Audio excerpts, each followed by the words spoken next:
नमस्कार। जो आप हमारे साथ जुड़े हैं तो हम कोई खबर नहीं बल्कि एक ऐसी बात आपके सामने रखने जा रहे हैं जो देश से जुड़ी हुई है, देश की सीमा से जुड़ी हुई है और शहादत से जुड़ी हुई है। आपको पता है कि प्रधानमंत्री नरेंद्र मोदी ने सर्वदलीय बैठक बुलाई थी और बैठक का मुद्दा था किस तरह से चीन के साथ निपटा जाए और उससे निपटने के लिए देश के अलग अलग राजनीतिक दलों जिन्हें चुन करके जनता ने भेजा है उनकी राय क्या है, उसके आधार पर उससे फैसला किया जाए और उससे युद्ध लड़ा जाए या फिर उससे पहल करके शांत किया जाए। इन सब बातों को लेकर के जिस तरह से गलवान घाटी में 20 सैनिकों की शहादत हुई और उसके बाद पूरा देश चीन को लेकर के गुस्से में है, लोग अपने सामानों का बहिष्कार कर रहे हैं, सामान निकाल करके फेंक रहे हैं। इन सब के बीच अब इस पर चर्चा भी शुरू हो गई है, लेकिन सबसे महत्वपूर्ण बात है कि इन सब के बीच जिन जिन दलों को उसमें शामिल नहीं किया गया है उन्हें इस बात का गुस्सा है कि क्या वो इस देश के नागरिक नहीं हैं। क्या एक भी जनप्रतिनिधि अगर उनके सदन में है तो उन्हें मौका नहीं दिया जाना चाहिए था अपनी बात रखने का। क्या 125 करोड़ जनता के नुमाइंदे वो नहीं हैं। इन सब बातों को लेकर के आरजेडी सबसे ज्यादा गुस्से में है और इसका प्रकटीकरण भी कर रहा है। मनोज कुमार झा जो कि राज्यसभा के सांसद हैं, उन्होंने अपनी बातें रखी है और उन्होंने साफ तौर पे कहा है कि सत्यातीत दौर में रहने के कुछ कायदे सीखने पड़ेंगे।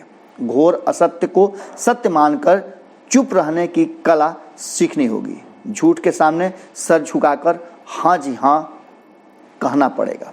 खबरदार अगर तथ्यों की बात की, क्योंकि फिर आप पर देशद्रोह की संज्ञा विशेषण चिपका दी जाएगी। आप समझ सकते हैं कि ये इतनी बड़ी बात लिखने के पीछे उनकी मंशा क्या रही होगी। आगे उन्होंने लिखा है एक ट्वीट को रीट्वीट करते हुए कि अगली बार जब हुक्मरान शहीदों की चिताओं पर माल्यार्पण करें तो बुदबुदा कर कह दें हम बस इतना ही कर सकते हैं, आपकी शहादत द्वारा छोड़े गए सवालों का जवाब ढूंढने की हमारी हैसियत नहीं है। उन्होंने इसके साथ कोट किया है माँ तुझे सलाम। अब आप समझ सकते हैं कि बातें कितनी गंभीर और कितना ज़्यादा आरजेडी को झटका लगी है।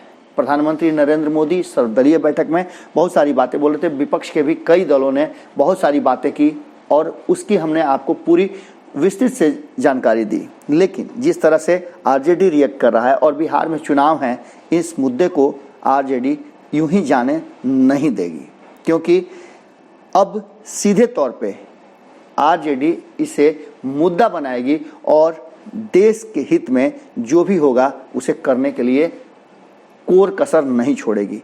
आप मान के चलिए कि एक बार फिर से राष्ट्रवाद बनाम राष्ट्रभक्ति बनाम अन्य का दौर शुरू हो गया है और बिहार विधानसभा चुनाव में भी इन सब चीज़ों का निश्चित रूप से कुछ न कुछ स्थान और एक बड़ा स्थान हो सकता है। सुनिए क्या कुछ कहा है मनोज झा ने। घर का दुश्मन घर में बैठा, बाहर भेजे फौज, नेहरू मेनन घर में बैठे मना रहे हैं मौज। प्रधानमंत्री जी सोच के देखिए कि लोकतंत्र कहाँ पहुँच गया। अगर आज मैं आपका नाम लेकर के, आपके रक्षा मंत्री का नाम लेकर के ये नारा लगा दूं, क्या रवैया होगा मेरे प्रति। ये इन तमाम सवालों पर समेकित रूप से सोचने की जरूरत है। माननीय प्रधानमंत्री जी और रक्षा मंत्री जी से देश के एकजुट होने का वक्त है। हम सब साथ हैं, लेकिन हमें ये इस बात से बहुत कष्ट हुआ है, बिहार को कष्ट हुआ है कि हम 5 सदस्य होने के बावजूद बुलाए नहीं गए। हमारी भी कुछ शंका। बढ़ाएं अपना कदम सक्सेस की ओर शिखर करियर इंस्टीट्यूट के साथ। शिखर करियर इंस्टीट्यूट पूर्वी भारत में एकमात्र कोचिंग संस्थान जो एक्सक्लूसिवली है मेडिकल एंट्रेंस एग्जाम के लिए।